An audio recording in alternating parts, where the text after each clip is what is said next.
Hello, good people of YouTube. Mountbatten here. And today, well, actually, last week, we had the Blücher dockyard go live.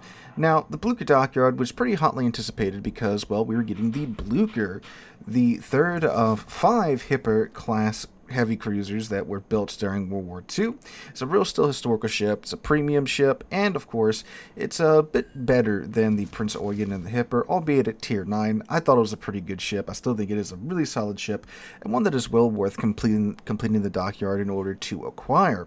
But like many a previous dockyard, the Blücher dockyard did have a midpoint reward ship that in fact might actually be tier for tier better than the Blücher herself, and that is the Tier VII Premium Commonwealth light cruiser, the Gambia. Now, the Gambia is a ship that I wasn't really looking forward to too much, besides of course it being a free Tier 7 premium ship in the middle of the dockyard. But I was like, oh, okay, it's another Fiji. It's what, the 4th Fiji that we have in game? Granted, this time they did not remove the turret from the Fiji. She got to keep all 4 turrets the Gambia did. Now, the Gambia, what is it? Yes, it's a Fiji, but what makes this ship different from the Fiji? Well, unlike the Fiji, the Gambia has been allowed to have HE shells on her 152mm guns, on her 12 152mm guns at Tier 7, with honestly not that much longer of a reload time. The Fiji has a base reload time of 8 seconds, the Gambia has a reload time of 8.8 seconds. That's pretty good.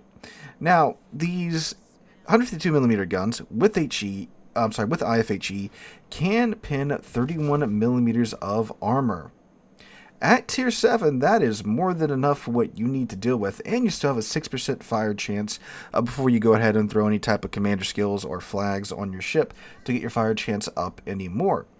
Now, besides having HE shells, she does also get the short burst smoke generator instead of the traditional British cruiser smoke generator that the Fiji does get. So that's a pretty fair trade-off in my humble opinion. She still gets a Hydro or DFA-8, doesn't get any type of catapult fighter though, and she does get a heal, which is very much needed with the British light cruiser armor scheme. So that's the Gambia. Well, she has a main battery range of 15.3 kilometers as well, and it is a surprisingly good ship, in my opinion, because, well, I say surprisingly good because, again, I didn't really dig into her too much when she was announced. Just like, oh, it's another free ship in the dockyard. You see, these free dockyard ships, and generally the free premium ships that Wargaming give out from time to time, they have a reputation for being usually just kind of They're usually okay to, oh my god, this is just garbage all the way around, and typically you just pick them up because at the end of the day, it is a free ship, right? And a free premium ship is a free premium ship no matter what. But the Gambia, man, this thing is just good. Like, good. And Fiji is a pretty solid starting point from my experience, right? And then when you just make a little bit of a side grade to a Fiji, it's pretty solid. So, the Gambia, I did play her quite a bit today, trying to get some background footage for you guys, and I had essentially solid game after solid game after fantastic game after solid game, like I was talking about too with the video a couple of days ago. Tier 7 is really where it's at right now if you want, a more comfortable, more traditional World Warships experience with, of course, getting out of that, higher tier matchmaking where you're getting, double up tiered in like a Tier 8 to Tier 10 match, or double up tiered in a Tier 9 to a super ship game. Meanwhile, Tier 7, most of the time, as far as the matchmaking is concerned, you're either like top tier or mid tier. And again, the fact that you have an 8.8 second reload on these 12 152mm guns with IFHE that can pin 31mm of armor, when you're mid tier or top tier, I mean, there's not really a whole lot of ships that can really stand up to your consistent HE spam. Now, for argument's sake, I am showing a Tier 9 game in the background, which is, pretty much worst case scenario for any Tier 7 ship, let alone most Tier 7 cruisers. Tier 7 cruisers tend to be, you know, that's still when they're made out of explodium, right? Where, you know, one stray battleship shell can just ruin your entire game for you. So this is a Tier 9 game in the background footage, and I think the match will certainly speak for itself as far as the Gambia goes. Oh, she also gets torpedoes too, and she can single drop her torpedoes. They have a range of 7.3 kilometers or 7 kilometers. I think it's 7 kilometers flat off the top of my head right here. So anyway, with the Gambia being played, you know, either mid-tier or top tier, yeah, there's not really much that can, well, do much about your consistent HE output. Again, we're talking about guns that have a 31 millimeters of pen at tier 7 with IFHE. If you just don't take IFHE, then they can pen 25 millimeters of armor, which is pretty solid, you know, for a tier 7 ship. But I took IFHE because I figured I was going to get consistently up tiered, and getting over that, at least that 30 millimeter threshold, would at least allow you to, you know, get consistent HE damage off of, you know, at least other cruisers and battle cruisers that you can see, you know, at tier 9 and tier 8, because that to me is, depending upon, you know, like what ship and such we're going with, consistent damage out of most cruisers is what I'll take over depending upon fire chance. There are some situations where, like, okay, this ship does have like a ridiculous rate of fire and a good enough fire chance to where we can build into that, and, you know, RNG will be on our side. But like with the Gambia, I was more like, you know, let's go ahead and get some consistent damage out of the ship, and it very much does work for sure. So with the short burst smoke generator, that's probably the biggest playstyle change from the Fiji to the Gambia. You more or less use it to disengage and either scurry away to a safer engagement range for your Gambia, or use it to scurry, you know, from point A to point B, like you're hopping from island to island, you know, using island cover to really keep your guns in the battle. That's how I was playing it, more of like, you know, I'm going to sit behind this island, toss some HE around, and either if, you know, like some destroyers want to be a little bit bold, or another light cruiser wants to, you know, come and sail towards me and show me their broadside, and I'll slip out with my 12 millimeter guns and deliver them 12 AP shells to their broadside, because it does still very much get AP. And when you are facing other tier 7 cruisers, I mean, they show you broadside, you have 12 152 millimeter guns with AP. That's going to hurt pretty much every single cruiser at tier 7, and probably be devastating for most of them in terms of eating 12 AP shells to their broadside. So yeah, that is indeed pretty dang good. But anyway, so yeah, I used it, I don't want to say as a open water cruiser, because it's probably not best played like that for sure. I was kind of forced to play it like that toward the end of this match here, just because that's the way that the match progressed. But yes, using island cover, you know, doing the typical light cruiser thing, right? You know, arcing your shells over the islands, or I guess if you really want to push it, you probably could get away with a little bit of open water cruisering here with the Gambia.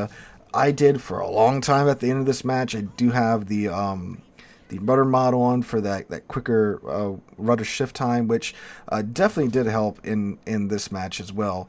But it's just such a really comfy cruiser to play, because like the British light cruiser thing, especially up until you get to, you know, at least like the not the Minotaur, the Neptune, you know, the fire rate's fairly, you know, like you got the improved AP pin angles and such, but you're not really spamming AP shells until you get to the Neptune, right?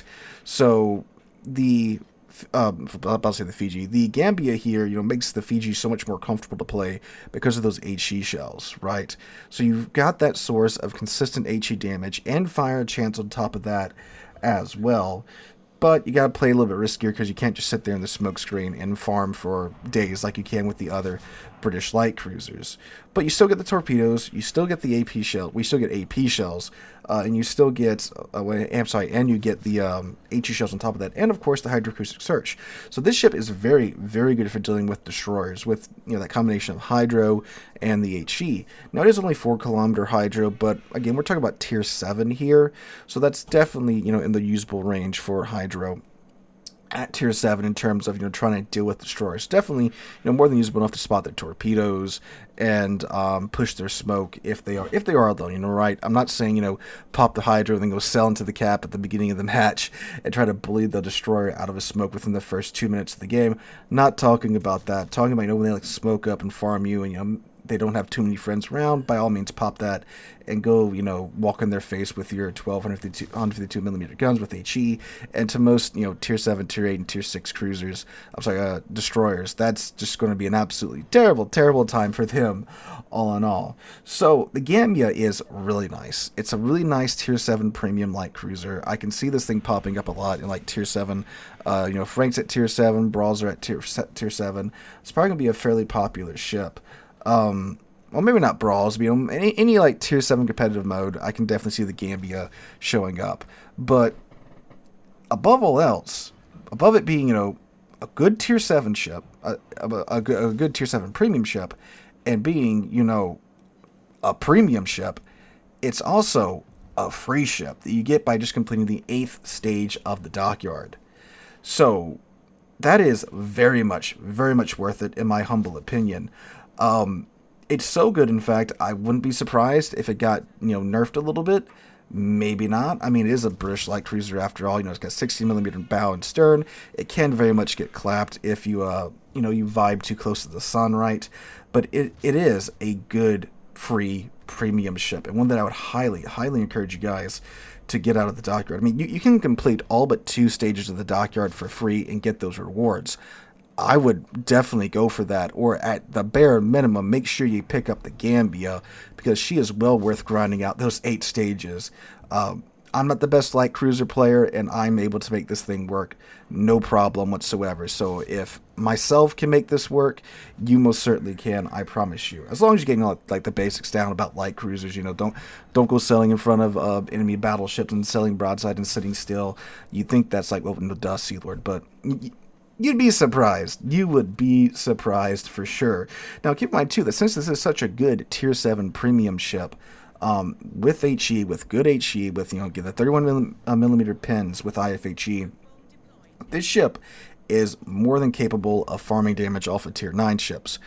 In that case, you get that nice double XP income because you are doing damage to a ship that's 2 tiers higher than you. So yeah, you're getting that nice 1.5% income to your XP. So I'm not saying it's like, you know, an amazing credit printer, but it could be a pretty good little credit farming machine here, especially if, you know, you're good in light cruisers and you're, you know, good in the Fiji. I'd imagine you'll be more than capable enough in the Gambia. And it's a real still historical ship too. That's the, you know, the coolest thing about it, right, is that this was a real still historical ship, was given to the New Zealand Navy during World War II, later returned to the Royal Navy after the war, but it's a real still ship, it's an excellent ship, it's a premium ship, and it's a free ship.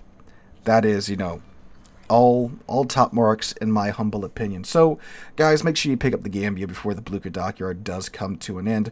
Well worth the time that you have to put into the dockyard in order to pick it up, in my opinion. It's a nice addition to Wargaming's roster of free ships and the very, very slim and very short roster of good free premium ships. So, if you guys enjoyed, if you did, make sure to drop a like, leave a comment, subscribe to the channel, all that good stuff. And I hope to catch you guys in the next one.